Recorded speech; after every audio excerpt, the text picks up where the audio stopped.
ఓం నమో నారాయణాయ. కార్తీక మహాపురాణం 22వ అధ్యాయం. పురంజయుడు కార్తీక పౌర్ణమి వ్రతము చేయుట. మరల అత్రి మహాముని అగస్త్యునికిట్లు చెప్పదొడిగెను. పురంజయుడు వశిష్ఠుల వారు చెప్పిన ప్రకారం కార్తీక పౌర్ణమి రోజున శుచి అయి దేవాలయమునకు వెళ్లి శ్రీమన్నారాయణ షోడశోపచారాలతో పూజించి శ్రీహరిని గానము చేసి సాష్టాంగ నమస్కారం చేసి సూర్యోదయం కాగానే నదికి పోయి స్నానమాచరించి తన గృహమున కరిగెను. అట్టి సమయంలో విష్ణు భక్తుడగు ఒక వృద్ధ బ్రాహ్మణుడు మేడ నిండా తులసి మాలను ధరించి పురంజయుని సమీపించి, రాజా, విచారింపకము, నీవు వెంటనే చెల్లా చెదురయ్యున్న నీ సైన్యమును కూడా తీసుకుని యుద్ధ సన్నద్ధుడే శత్రురాజుతో పోరు సంకల్పము, నీ రాజ్యము నీకు దక్కును అని దీవించి అదృశ్యుడాయను. ఇతడెవరో మహానుభావుడి వలె ఉన్నాడు అని ఆ వృద్ధుని మాటలు నమ్మి యుద్ధ సన్నద్ధుడై శత్రురాజులతో ఘోరముగా పోరాడను. దెబ్బతిని క్రోధముతో నున్న పురంజయుని సైన్యము దాటికి శత్రురాజులు సైన్యములు నిలవలేకపోయినవి. అదియునుగాక శ్రీమన్నారాయణుడు పురంజయుని విజయానికి అన్ని విధములుగా సహాయపడెను.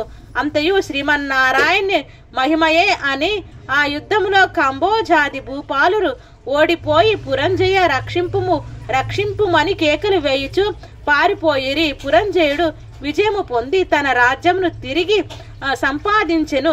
శ్రీమన్నారాయణ కటాక్షమునకు పాత్రులైన వారికి శత్రు భయము కలుగుతుందా?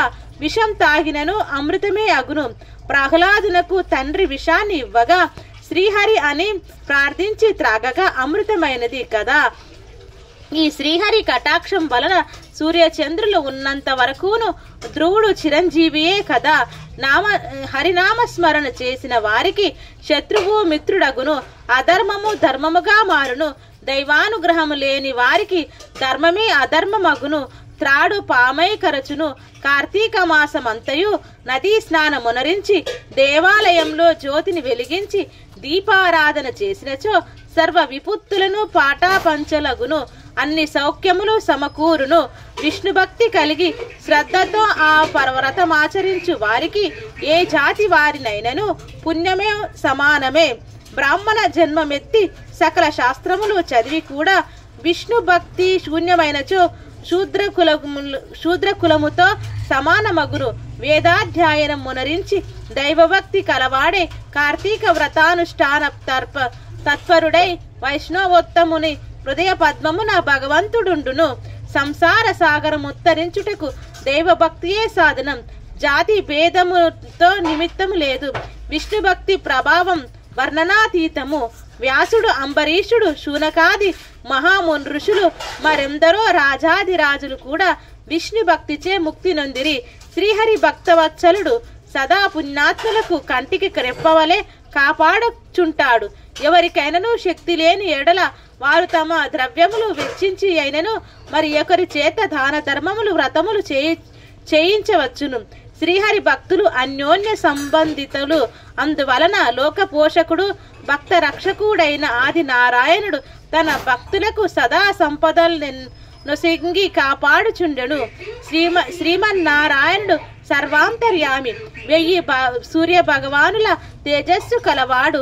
నిరాకారుడు, నిర్వికల్పుడు, నిత్యానందుడు, నీరజాక్షుడు. 14 లోకములను తన కుక్షి యందుంచుకొని కాపాడుచున్న ఆది నారాయణుడు.